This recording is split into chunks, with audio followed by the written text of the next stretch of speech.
Senden sonra başkasın seyrinmi Seredip gönlüm esle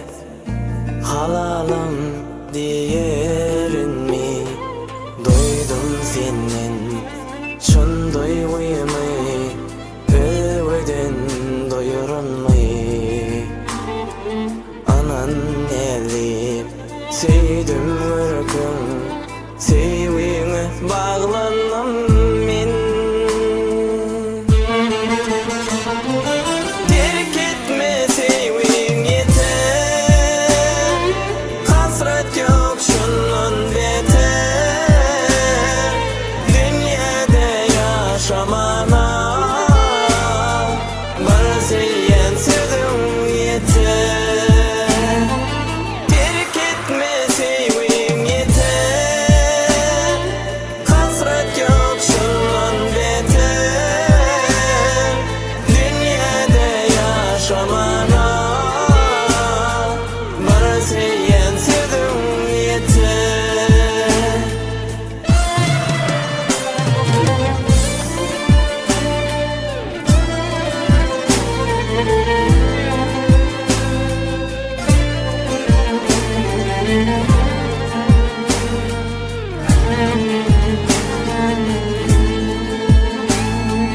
Diyersin sen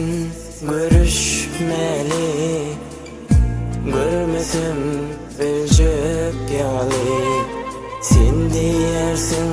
doğuşmalı Kim çözsün durmuş yolu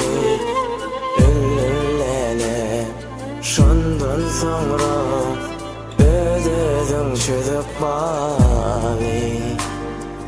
Anan eli sevdim ırkım Sevgiğime bağlandım men Terk etme sevgiğin yeter Hasret yok şundan beter Dünyada yaşamana Bana söyleyen sözüm yeter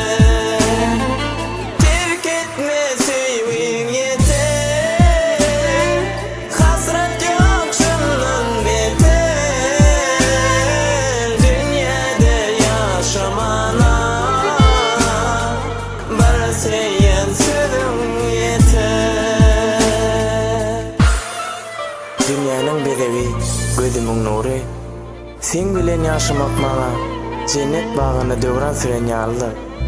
Sensiz gelayseler gıyların bari Çın sevgime ziyan veren yaldır Hemme zat bağıldır bir-birine Menem bağıl sana Bolmasa bu jahandan gidenim yaşı İstesen yaşayın çöküp dıyzına Sensin huvam benim ay günüm doğuşu